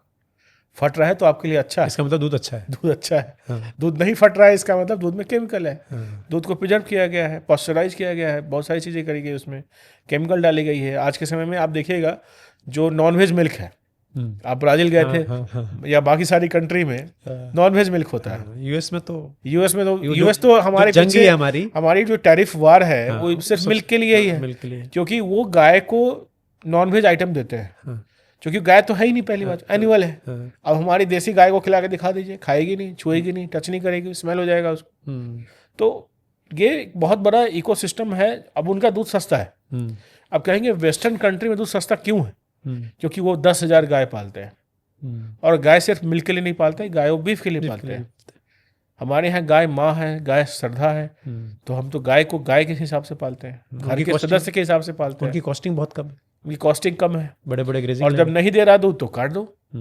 तो ये उनकी कल्चर है, तो उनका प्राइस तो हम मैच करा ही नहीं सकते ना। हमारा इकोसिस्टम बिल्कुल अलग है। तो भारत में तो गाय को अलग ही हमने एक सम्मान दिया है, एक अलग ही चीज करी है। तो इसीलिए भारत सरकार को पता है कि किसान को बचाना है। आज भारत मिल्क का लार्जेस्ट प्रोड्यूसर, और हम मिल्क, सोचिए कितना बड़ा इंडस्ट्री हो सकता है। अगर एक एक किसान 50-50 गाय पालना शुरू करे तो किसी को कितना बेरोजगारी रहेगी। और जो आज एग्रीकल्चर पे जो हम लोग जिस तरीके से राइस पे डिपेंडेंट है या शुगर कैन पे, गन्ना पे डिपेंडेंट है, वो सब खत्म हो जाएगी, और पूरे विश्व को हम लोग मिल्क दे सकते हैं। कि भारत की मिल्क की डिमांड सब जगह है, लेकिन सिर्फ आता है प्राइसिंग को लेकर के इशूज़, क्योंकि वो नॉन-वेज मिल्क है, ये वेज मिल्क है, इसीलिए डील नहीं हो रही है। इसीलिए डील नहीं हो पा रही है, और होगी भी नहीं। मुझे लगता नहीं सरकार कभी भी इस मामले में कभी नहीं झुकेगी, कभी झुकेगी सरकार। क्योंकि नॉन वेज मिल्क बहुत बड़ी चीज़ है, बहुत बड़ी चीज़ है। वो तो सडनली कैपेसिटी बढ़ जाएगा ना। आप जो लीटर गाय 5 लीटर दे रही है, वो 20 लीटर दे रही है। और ऑब्वियसली मतलब उनके जितने भी डेयरी प्रोडक्ट हैं वो सस्ते होंगे कंपैरेटिवली। सस्ते हैं। और जब वहाँ से सस्ता प्रोडक्ट आएगा तो भारत का तो जो डेयरी फार्मर है वो अपने आप में और संकट में चला जाएगा। दूसरी बात है कि उन लोगों ने जो फैसिलिटी डेवलप कर लिया है वो हमारे यहाँ है ही नहीं। सब कुछ ऑटोमेटेड है। 1 से 2 आदमी मिल करके 5,000-10,000 गाय का गौशाला चला लेता है। गौशाला में बोलना गलत होगा, डेयरी चला लेता है। हमारे यहाँ 20 गाय पे 1 आदमी आपको चाहिए, क्योंकि हमारे यहाँ वो टेक्नोलॉजी है नहीं, और टेक्नोलॉजी वो अफोर्ड भी नहीं कर सकते। क्योंकि अफोर्ड करने के लिए उनका तो कैलकुलेशन है कि गाय है तो ठीक है, नहीं तो फिर दूसरी चीज़ें हैं उसके लिए, उनके लिए कमोडिटी है। तो हमें तो अपनी कल्चर को प्रोटेक्ट करना है। जितने भारत के लोग हैं इस देश में, कम से कम 110 करोड़ के आसपास हिंदू होगा।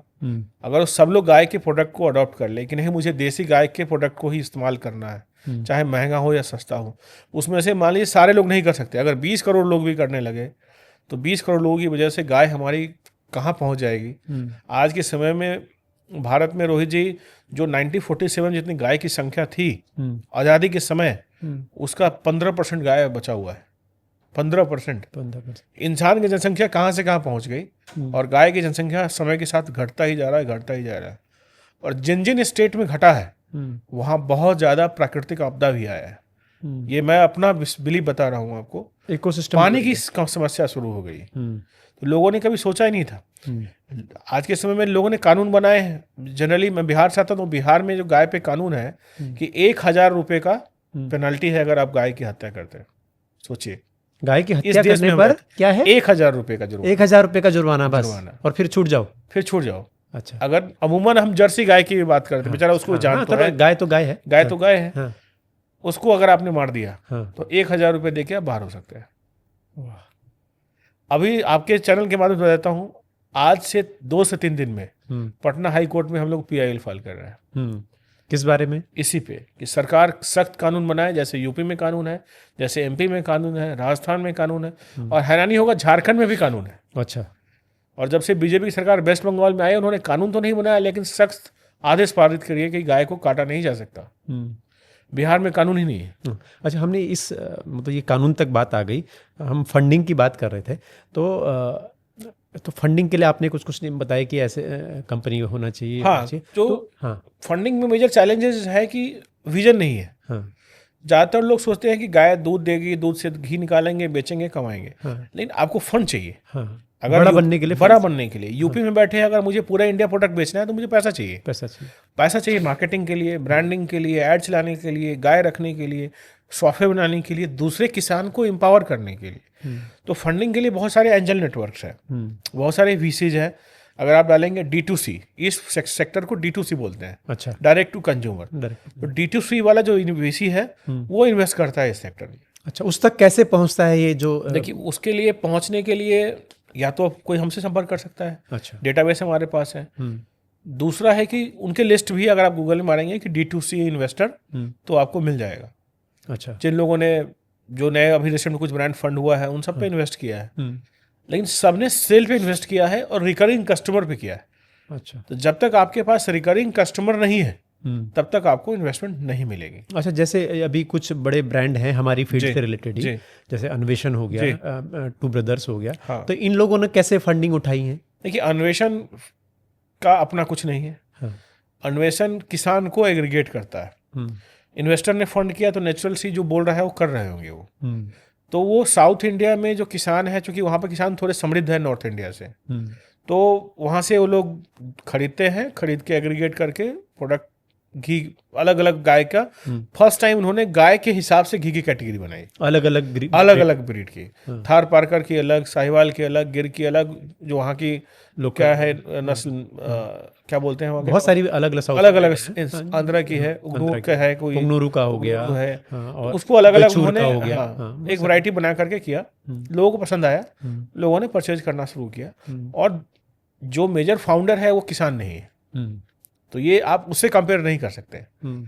वो लोग IIT से आए हैं, उनको पसंद आया कि ये वाला लाइन सही कर सकते हैं, तो उन्होंने स्टार्ट कर दिया। अच्छा, टू ब्रदर्स वाले को मैं बोल सकता हूँ कि वो भी एग्रीगेटर ही हैं।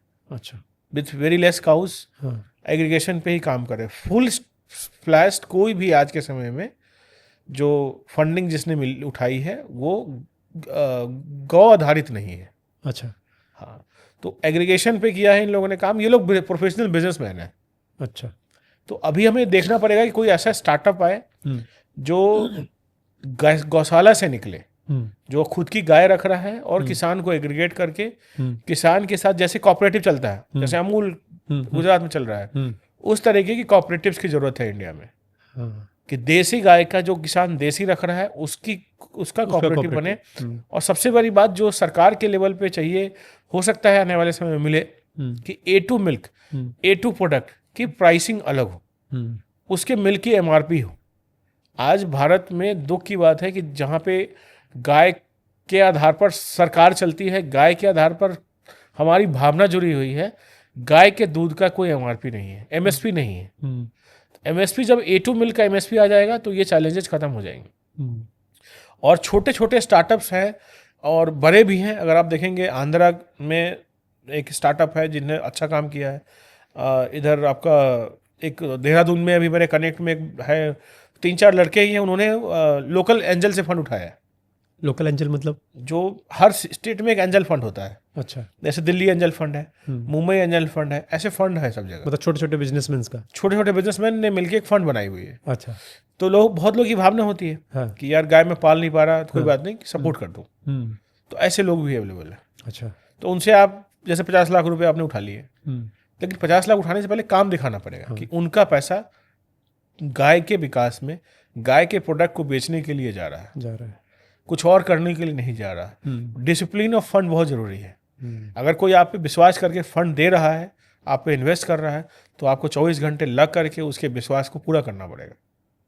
तो मतलब फार्मिंग सेक्टर में तो फिर भी ज़्यादा है, मतलब बहुत डेयरी सेक्टर में कम है। डेयरी सेक्टर, देखिए डेयरी सेक्टर फंडेबल है, अच्छा। बैंक से फंडेबल है। अच्छा। अगर हम इन्वेस्टर को छोड़ भी दें हम्म। तो डेयरी के लिए बैंक के पास बहुत सारी स्कीम्स हैं, हम्म। बट बैंक की जो स्कीम्स है वो डिजाइन करी गई है एचएफ और भैंस के लिए, हम्म। देसी गाय के हिसाब से डिजाइन नहीं है वो। तो जो लोग बिजनेस करना चाहते हैं वो ऐसा कर सकते हैं कि 50% भैंस, 30% एचएफ, 20% देसी गाय पहले रखे हो। हम्म। तो इस तरीके से भी प्रोजेक्ट को प्लान करा जा सकता है। हम्म। तो पहले आपके पास बैंक आ जाएगा, तीनों प्रोडक्ट को अलग अलग मार्केट करिए। जैसे मारुति अपने प्रोडक्ट को मार्केट करता है, छोटी गाड़ी अलग और महंगी गाड़ी अलग, अलग अलग तो वैसे ही आपको देसी गौ प्रोडक्ट को अलग मार्केट करना पड़ेगा कि लोगों को लगे कि हाँ कि ये हमारे देश की है, प्रीमियम प्रोडक्ट है, तो कस्टमर उसको बाई करेगा। बहुत सारे लोग का मेरे से पर्सनली भी लगातार रोज मैसेज भी आते हैं कि मैं गाय खरीदना चाहता हूँ, मैं गाय आधारित बिजनेस करना चाहता हूँ। उसमें शहर में, बड़े शहर में रहने वाले लोग भी होते हैं, दिल्ली एनसीआर के लोग भी होते हैं, उसमें बिहार जैसे या यूपी के देवरिया या गांव के लोग भी होते हैं। उनका सवाल होता है कि मैं कितने गाय से शुरू करूं, मेरे पास कितनी ज़मीन होनी चाहिए, कितने में प्रॉफिट आ सकता है। तो इसके लेकर हम कुछ बोल सकते हैं कि आपको किस दिशा में काम करना चाहिए दोनों तरह के लोगों मुझे ऐसा लगता है कि नॉर्दर्न इंडिया में साहिवाल फिट है। अच्छा, गाय साहिवाल हर मामले में फिट है, देसी गाय भी है, और दूध के मामले में भी टक्कर दे सकती है जर्सी को। क्योंकि जर्सी को अगर आप जोड़ेंगे, जर्सी गाय आप लेके आते हैं तो 3 से 4 ब्यात के बाद वो दूध दे देती है, 5 के बाद तो खत्म है। साहिवाल 14-15 ब्यात दूध देती है। तो अगर आप गाय की कॉस्ट देखेंगे तो नंबर ऑफ ईयर्स में तो वो आपका कम हो जाएगा। दूसरी बात है, बीमार कम पड़ती है, जर्सी गाय बहुत बीमार पड़ती है। तो साहिवाल गाय ही एक ऐसा गाय है जिसको कम्पीट करा जा सकता है। या राजस्थान में अगर आप हैं तो थार पारकर है जो कम्पीट कर सकता है। तो 10 गाय से अगर शुरुआत कोई करे तो मेरे हिसाब से अपना खर्चा भी निकाल सकता है वो, 30 से 35 हज़ार उसको बच जाएंगे, और दूध भी अगर बेच रहा है तब भी उसकी लागत निकल आएगी। लेकिन वो छोटे सिटीज में होना चाहिए रोहित जी। अगर वो दिल्ली, बॉम्बे या बैंगलोर इन सब सिटीज़ में कर रहा है तो कभी सर्वाइव नहीं कर सकता। अच्छा, उसको 200-300 गाय उसके पास होनी चाहिए, तब भी वो लॉस में रहेगा। 5 साल तो लॉस में रहेगा कम से कम। अच्छा, हाँ।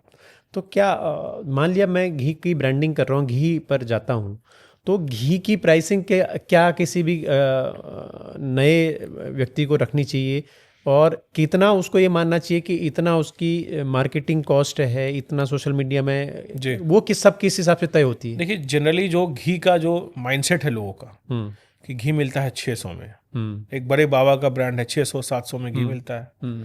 बाबा बता सकते हैं कि 600 में घी कैसे मिलता है। 30 लीटर दूध आपको चाहिए। अगर आप 40 रुपये भी दूध की बात कर ले, जर्सी की बात कर ले, तो 1200 रुपये हुआ। बनाने का कॉस्ट, बेचने का कॉस्ट 2000 रुपये का घी जर्सी वाला पड़ता है, अगर आप जर्सी की बात करते हैं। किसान क्या करता है बेचारा, जो उसको रेट नहीं मिलता है तो आप उसे उठा के ले आते हैं गांव से, आप उसे कहते हैं देसी। मैंने आपने घी नहीं लिया किसी सस्ते में, आपने उसका सपना लूटा है, उसके मेहनत को लूटा है। अगर आप घी सस्ता खरीदते हैं तो आप लोगों की, क्योंकि वो बेचारा तो मजबूर है, आज तो किसान मजबूर है, तो आपको जिस प्राइस में दे रहा है, लेकिन 2000 रुपये देसी जो जर्सी गाय का दूध है वो पड़ता है घी पे। अगर आप हमारे देसी गौवंश की बात करेंगे, नेचुरल बात है कि डबल कॉस्टिंग है, मिल्क कैपेसिटी कंपैरेटिव कम है और कॉस्ट भी ज़्यादा है। गाय को हम चूँकि ज़्यादा अच्छे से खिलाते हैं गाय को, रख रखाव अच्छा करते हैं, तो 3000 से ऊपर की ही प्राइस होनी चाहिए A2 की अगर हम बात करते हैं। और ये प्राइस कैसे जस्टिफाई करेंगे लोगों को आप, चूँकि आज के समय में सारे युवा को सोशल मीडिया, फेसबुक, इंस्टाग्राम की नॉलेज, हर एक वो एक्टिविटी जो आप गौशाला में करते हैं या अपने गाय के साथ करते हैं, खाना बना, चारा उगाने से लेकर के दूध निकालने तक, दिन की चर्या, पूरा कॉस्ट शीट शेयर करिए लोगों के साथ कि क्यों ये 3500 रुपये का घी है। जब लोगों को समझ में आया कि हाँ वो 600-700 वाला सुबह शाम ऐड आने वाला जो घी है वो किस चीज़ का बना है उसका भी टेस्ट हुआ है, उसके भी रिपोर्ट्स अवेलेबल हैं गूगल में। कोर्ट ने भी उस पर कई बार बैन लगाया, FSI ने बैन लगाया, लेकिन वो प्रोडक्ट आज भी बिक रहा है। अब कैसे बिक रहा है वो तो साठगांठ सरकार को देखनी चाहिए। लेकिन जब हम देसी गाय की बात करते हैं, घी की बात करते हैं, तो कस्टमर अडॉप्ट करेगा। 3,500 4,000 देने वाले लोग भी हैं, 5,000 देने वाले भी लोग हैं। और जो लोग देख रहे हैं चैनल को, जब भी आप घी बाई करिए, अगर घी सही है तो प्राइस मत पूछिए उससे। सही बात। क्योंकि आप प्राइस कम करवा के आप अपना फायदा तो कर रहे हैं, लेकिन वही नुकसान गाय को होता है। वो बेचारा मरता है और उसके लिए समस्या होती है कि कैसे अपनी चीज़ों को आगे बढ़ाए। अगर कोई भी नया स्टार्टअप है या नया फार्मर है या डेयरी फार्मर है, उसके लिए अपना प्रोडक्ट बेचना अपनी वेबसाइट ऐप के ज़रिए बेटर रहता है या फ्लिपकार्ट या अमेजन जैसा ऑप्शन को भी उसको तलाश करना चाहिए? क्या बेटर रहता है? देखिए, इनिशियली जब आप स्टार्ट कर रहे हैं तो आपके वेबसाइट पे, आपके ऐप पे उतनी ट्रैफिक नहीं होगी। तो स्ट्रैटेजी ये है कि पहले आप उस मार्केट प्लेस जैसे अमेजोन है, फ्लिपकार्ट है, वहाँ पर रजिस्टर करिए। रजिस्टर करने के लिए हमने बात किया, ट्रेडमार्क चाहिए, कंपनी चाहिए, बैंक अकाउंट चाहिए, लोगो चाहिए आपका, वो सब लगा के वहाँ करिए। कस्टमर पहले वहाँ बाई करेगा, हो सकता है सर्च करके डायरेक्ट आपके वेबसाइट से बाई करे, क्योंकि उसको पता है कि डायरेक्ट बाई करूँगा तो मुझे अच्छा रेट, अच्छा सामान मिलेगा। तो दोनों ही चीज़ करनी चाहिए। ग्रेजुअली जब आपकी सोशल मीडिया और आपके कंटेंट पे लोगों को इंगेजमेंट आएगा, तो धीरे धीरे आपके चैनल में, आपके वेबसाइट पे ट्रैफिक आएगी, आपका सेल आना शुरू होगा, वो भी ऑर्गेनिक। क्योंकि अमेजॉन, फ्लिपकार्ट कम से कम 20 से 30% तो आपसे ले ही लेगा मार्जिन। तो अगर आपका कॉस्टिंग, मैं मान लूँ कि अगर 80 रुपये का भी दूध कॉस्ट है आपका, तो 2400 रुपये तो दूध की कॉस्टिंग होगी। उसके ऊपर 30% वो लेगा, तो मोटा मोटी 700-800 रुपये सेलिंग कॉस्ट है। तो आदमी 3500 रुपये दूध घी बेचता है, तो दूध का कॉस्ट निकालता है खाली, वो प्रॉफिट नहीं करता है। अच्छा। लेकिन आपकी वेबसाइट पे कोई आएगा, आपने 33% खर्चा किया, 800 रुपये, 2400 रुपये के सेल करने के लिए 800 रुपये खर्चा किया, कोई बात नहीं। पर अगली बार जब वो आएगा तो ऐड की जरूरत नहीं पड़ेगी ना। इन्वेस्टर वही देखता है कि जो पहली बार किसी ने परचेज किया है तो दूसरी बार क्या लेके आया। पहली बार जब परचेज किया है तो सिर्फ घी लिया है और भी प्रोडक्ट लिए हैं, यानी कि पर ऑर्डर कितने प्रोडक्ट लिए हैं। जैसे फर्स्ट टाइम मैं आया, मैंने घी ले लिया, मुझे और भी आपकी प्रोडक्ट अच्छी लगी, आपने आप मखाना बेच रहे हैं, या आप मसाला बेच रहे हैं, या आप हल्दी बेच रहे हैं, हल्दी पाउडर बेच रहे हैं, या शहद बेच रहे हैं, या अचार बेच रहे हैं, तो ये सब का कॉम्बिनेशन बना करके तो आपका एवरेज कार्ट वैल्यू बढ़ता है। फिर आपका जो है, तब इन्वेस्टर आपसे कन्विंस होता है कि हाँ, ये बिजनेस बड़ा हो सकता है, इसको कैपिटल अगर मिले तो ये बिजनेस 100 करोड़, 200 करोड़, 500 करोड़ पार कर सकता है। अगर इन्वेस्टर को लगेगा कि आप 100 करोड़ से ऊपर की बात नहीं करने वाले हैं, तो आपको पैसा नहीं देगा। अच्छा। हाँ, जो पैसा वापस नहीं कर पाइएगा। क्योंकि अगर जहाँ भी इन्वेस्टर पैसे लगाता है, उसका एक्सपेक्टेशन है 10 साल में 10 गुना, और वो तभी होगा जब आपकी वैल्यूएशन बढ़ेगी। और वैल्यूएशन तभी बढ़ेगा जब आपके पास रिपीट कस्टमर है और एक कस्टमर बहुत सारा प्रोडक्ट खरीद रहा है।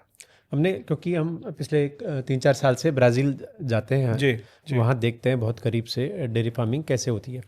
टेक्नोलॉजी तो नो डाउट वहाँ पर एक अलग लेवल पर है ही। हम देखते हैं कि वहाँ जो गायों का ऑक्शन है वो भी मतलब, हाँ, मतलब आप सोचिए, हज़ारों से बोली शुरू होती है, रात के 12-12 बजे भी जो है वो ऑक्शन चलते हैं, और मतलब मिनट भर के अंदर करोड़ों में पहुँच जाती है बोली। तो और सिर्फ इसलिए नहीं कि वो गाय बहुत अच्छा दूध दे रही है, वो गाय का जो जीन का ट्रांसफर का रेशियो है वो कितना अच्छा है, और वो कितने एक साल में टेक्नोलॉजी के थ्रू कितने ज़्यादा बच्चे दे देगी। तो ये उसमें और हमारे देश की काम करने की क्षमता में एक अलग तरह का फ़र्क है। लेकिन हम फिर भी उस जैसे देश से मतलब इंस्पायर होते हैं कि हमें उसके फॉर्मूले को अपनाना है। देखिए, भारतीयों के साथ दिक्कत क्या है कि पड़ोस से ज़्यादा इंस्पायर होते हैं। और आज के समय में सबसे बड़ी जो समस्या है, सिर्फ गाय की बात नहीं है, पूरे जो किसान इकोसिस्टम है उसकी समस्या एक ही है कि उसके पास कुछ भी नहीं है। वहाँ पे आप देखेंगे, आपने गौशाला, उनकी जो डेयरी देखी होगी बड़ी बड़ी, उनके इंस्टीट्यूशन भी है वहाँ, वो ट्रेनिंग प्रोग्राम चलाते हैं। और सबसे बड़ी जो उन्होंने ऑक्शन किया है, इससे क्या हुआ कि वो एक बड़ा इवेंट बन गया इंटरनेशनल। इंडिया में नहीं होता ये सब चीज़। इंडिया में अभी आप लोगों ने स्टार्ट किया है, तो वो इवेंट ज़रूरी है। नहीं, मैं ये बताना चाह रहा था कि जैसे वहाँ के ऑक्शन देखता हूँ तो वो बड़े क्लीन होते हैं। हाँ, यहाँ भी कई गवर्नमेंट फार्म्स हैं, जैसे सूरतगढ़ हो गया, चांदन हो गया, वहाँ भी ऑक्शन होते हैं। वहाँ टॉप की गाय का ऑक्शन मिलेगा। और ये भारत में जो ऑक्शन होता है उसके 4 थन खराब होंगे, हाँ। एक आंख खराब होगी या एक पैर वो होगा, मतलब या उसकी पूंछ कटी होगी। तो इस तरह की गायों का ऑक्शन होता है, जो मतलब समझ गया।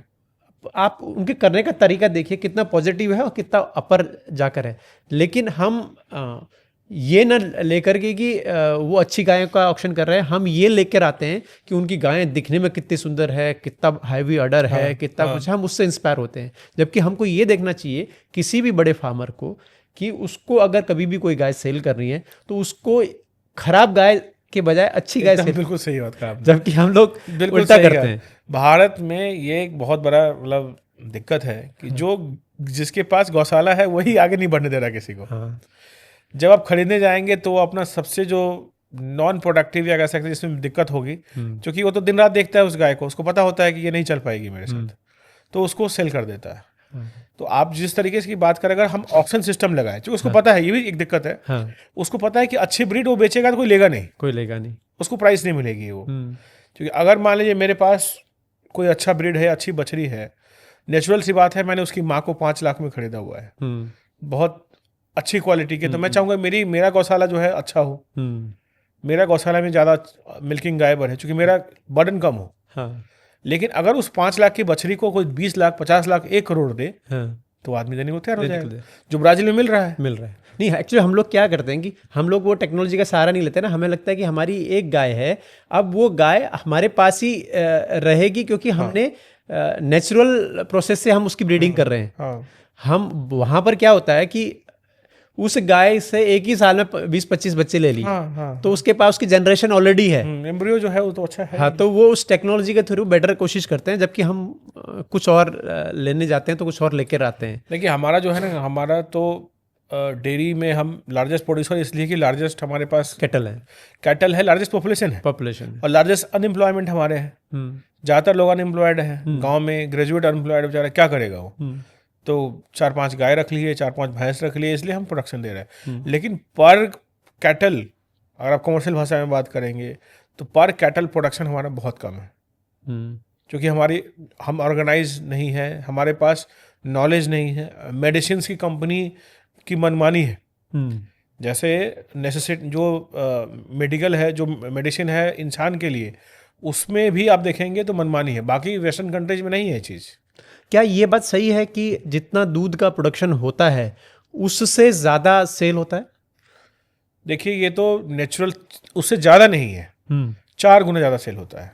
अच्छा, ये मैं डेटा नहीं कर रहा, ये गूगल में अवेलेबल है, आप देख सकते हैं कि जितना भारत का प्रोडक्शन है, जितना भारत का डिमांड है, भारत का डिमांड है आज के समय में 450 ग्राम पर पर्सन, और 140 से 150 ग्राम हमारा प्रोडक्शन है पर पर्सन। तो 3 गुने का उसमें फ़र्क आता है। अब बहुत सारे लोग कहेंगे तो मिल्क यूज ही नहीं करता। अरे मिल्क मिठाई खाते हो, वहाँ भी मिल्क है। अचानक आप देखेंगे कि जब होली दिवाली आती है तो मिठाई की पूरी दुकान भर जाती है। कहाँ से आता है वो मिल्क? पनीर भर जाता है, खोवा भर जाता है, पनीर भर जाता है। आप देखते हैं दिन रात पनीर पे रेट पड़ रहा है, क्योंकि जब आप किसी भी चीज़ का ना जब राइट वैल्यू नहीं करेंगे तो डुप्लीकेसी शुरू होगा उसमें। अब राइट, चूँकि भारत हिंदू बहुल्य देश है, गाय का यहाँ एक अपना स्थान है, गाय को हम अलग तरीके से ट्रीट करते हैं, तो हम विदेशी लोगों से कंपेयर तो नहीं कर सकते। लेकिन जो हमारे पास है, जो इकोसिस्टम अवेलेबल है, उसका सम्मान अगर करें सिर्फ लोग कि नहीं, दूध या देसी गौ प्रोडक्ट खरीदते समय मुझे प्राइस नहीं देखना है, मुझे अपने आमदनी का, चलो प्रोडक्ट नहीं खरीदना है, आमदनी का 1% अपनी अच्छी गौशाला जिसको आप पसंद करते हैं उसको सपोर्ट करना है, उसको डोनेट करना है, तब जाके ये सारी जो एक्टिविटी है, तब किसान भी एम्पावर हो जाएगा। आप प्रोडक्ट बाई करिए सबसे पहले, और प्रोडक्ट में वो 600-700 रुपये वाले घी से कंपेयर मत कीजिए, तब जाके किसान जो है सब आत्मनिर्भर बनेगा। और तब हम ब्राज़ील जैसे कंट्री, जो तो बहुत बड़ी नहीं है, छोटी है, लेकिन उन्होंने कितना ज़बरदस्त काम किया, दूध के लिए ही जाने जाते हैं। हमारा ही गिर है, आपके सारे वीडियो में गिर है, गिर भारत का था, वहाँ पहुँच गया, वहाँ नाम कर रहा है, वो नाम कर रहा हमारे यहाँ गिर के नाम पे फ्रॉड हो रहा है। लोग बोलेंगे 40 लीटर दूध है, 20 लीटर दूध है, है। इतना तो वहाँ भी नहीं देती। ये उसका ब्लड लाइन है। सब लोग बापू को बेच रहे हैं पूरा गुजरात। हाँ। एक चीज़ और, जैसे ब्राज़ील में क्या, बहुत ज़्यादातर विदेशों में, यूएस में भी हार्मोन बेस्ड इंडस्ट्री है। जी। मतलब बिना ऑक्सीटोसिन के वहाँ गायें दूध देती नहीं है, या उन्होंने पूरी इंडस्ट्री वैसे बिठा दी है, और वो क्योंकि वो बच्चा लगाते नहीं है गाय के साथ। यहाँ पर क्या स्थिति आप देख रहे हैं? मतलब हम तो देखते हैं कि आपकी गौशाला मतलब सारे एथिक्स को फॉलो करती है, लेकिन वाकई में क्या ये सारे लोग ये एथिक्स फॉलो करते हैं? देखिए, जो ऑक्सीटॉक्सिन की बात है ना, ये आज से स्टार्ट नहीं हुआ, ये बहुत पहले से है। और भारत में गाय तो चलिए, गाय की बात करेंगे, भैंस के केस में उसके साथ अत्याचार ही होता है।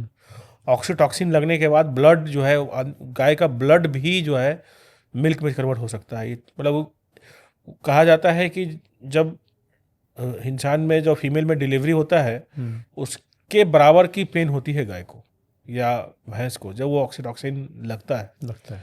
तो अंदाज़ा लगाइए कि कितना पेनफुल और कितना पीड़ा होता होगा। हम बात विदेश को छोड़ दीजिए, वो तो उनके लिए तो हर चीज़ बिजनेस है। हम भारत की बात करते हैं। भारत में मुझे ऐसा लगता है जो लोग देसी गाय पे काम करते हैं वो ये यूज़ नहीं करते। हमारे यहाँ तो बछड़ा, बछड़ी, गाय सब खुली रहती है, इसीलिए कॉस्ट महंगा पड़ता है। तो इथिकल मिल्किंग हमेशा महंगा होगा। इथिकल मिल्किंग में आपको बियॉन्ड प्राइस सोचना पड़ेगा। अगर आप गाय की गौमूत्र से घर को पवित्र कर सकते हैं, पूजा पाठ कर सकते हैं, जब आपको आपदा आती है, विपदा आती है, तो गाय आपको याद आ जाती है कि गाय से कुछ मिल जाएगा, लेकिन गाय को देना भी होगा। वो सबसे ज़्यादा ज़रूरी है कि गाय के प्रोडक्ट को बाई करना होगा और सोर्स वेरीफाई करिए। मैं ये नहीं कह रहा कि आप अंधविश्वास में बाई करिए। अगर कोई किसान गौ प्रोडक्ट में काम कर रहा है, उसके गौशाला में विजिट करके आप प्रोडक्ट बाई करिए। तो हम ये कह सकते हैं कि बाज़ार में जो गौशालाओं के अपार्ट, देसी गायों के अपार्ट, बाज़ार में जितना दूध अवेलेबल हो रहा है किसी भी फॉर्म में, वो ज़्यादातर वही 100% विदेशों की तरह हार्मोन बेस्ड है। हार्मोन 100%। आप जो आज देखते हैं, जो जर्सी गाय घूम रही है रोड पर, क्यों 3-4 बियान के बाद बच्चे नहीं दे पाती हो? एक आदमी को डेली मारोगे, कब तक वो चलेगा? उसकी फर्टिलिटी रेट खराब हो जाती है। मतलब गाय के साथ तो इस देश में सबसे ज्यादा अत्याचार है, चाहे वो जर्सी हो या कोई भी गाय की ब्रीड हो, और HF हो। सरकार मिल्क टेस्ट करे, मिल्क में ऑक्सीटॉक्सिन निकलेगा, 100% निकलेगा। ऑक्सीटोसिन तो नॉर्मली कैटल की बॉडी भी बनाती है, गाय की बॉडी भी बनाती है, हाँ, क्योंकि वो नेचुरल है। लेकिन आप ऊपर से दे रहे हैं ना, तब तो वो निकलेगा ही ना कि उसमें एक केमिकल लीड है उसके अंदर। तो वो तो देखिए, बाजार में अब बहुत सारे लोग, एक और फिलोसफी है कि मिल्क खाओ ही मत। ये भी है ना, ताकि गाय ही खत्म हो जाए। ये भी एक बहुत बड़ा षड्यंत्र है। हाँ, कि मिल्क का प्रोडक्ट ही यूज ना करो, ताकि जो देसी गाय बची हुई है, जो कुछ लोगों ने बचा रखे हैं, सरकार की भी या सोशल सामाजिक संस्थाओं ने, वो भी खत्म हो जाए। और वो क्या प्रोडक्ट बेचवाने का प्रयास कर रहे हैं? जो विदेशी प्रोडक्ट है, जैसे वीगन और बाकी चीजें आप कहते हैं, वो है। तो हमारे अंग्रेज ने कैसे शासन किया हमारे ऊपर? हमारे ही लोग तो गोली चला रहे थे। किसी ने, ब्रिटिशर ने कहा भी कि who has done shoot out in Jallianwala Bagh? कौन? सारे इंडियन ही थे। सारे इंडियन थे। उनको भी याद रखना चाहिए। तो हमारे देश में दिक्कत यही है ना, हमारे ही देश के लोग हमारे ही गाय का दुश्मन है, बाहर के लोग छोड़ ही दीजिए।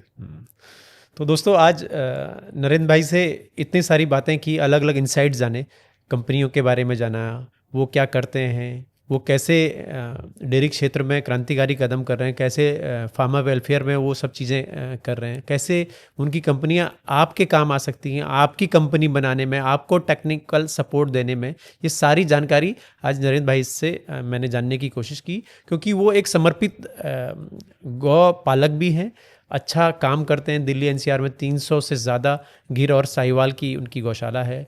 दिल्ली NCR को अच्छा दूध, घी, पनीर, मक्खन, इस सब को उपलब्ध कराते हैं। तो मुझे लगा कि क्योंकि वो टेक्निकली बहुत मजबूत हैं और टेक्नोलॉजी को अपने साथ लेकर चलते हैं, तो उनसे बेटर ऑप्शन इन सब विषयों पर बात करने के लिए कोई नहीं होगा। तो उम्मीद करता हूँ ये चर्चा आपको पसंद आई होगी, और आपको मैं बहुत सारे इनकी डिटेल्स, इनके कॉन्टैक्ट नंबर डिस्क्रिप्शन में दूंगा। आप वहाँ से अगर कोई भी इनका सपोर्ट लेना चाहते हैं तो वहाँ से आप उनको कॉन्टैक्ट करके, मेल करके सब कुछ ले सकते हैं। आपने समय दिया नरेंद्र भाई, बहुत बहुत धन्यवाद। Thank you. और कोशिश करेंगे फिर कभी किसी बिल्कुल, खास विषय पर बिल्कुल। आपके साथ बात करें। ऐसे ही लगे रहिए। हाँ। एक न एक दिन हमारी गौ माताओं को जो है, क्योंकि ये भी एक मिलेगा। मुहिम है, क्योंकि लोगों को सही और सच्ची जानकारी मिलना बहुत ज़रूरी है। नहीं, बहुत अच्छा मुहिम लिया है आपने। Thank you.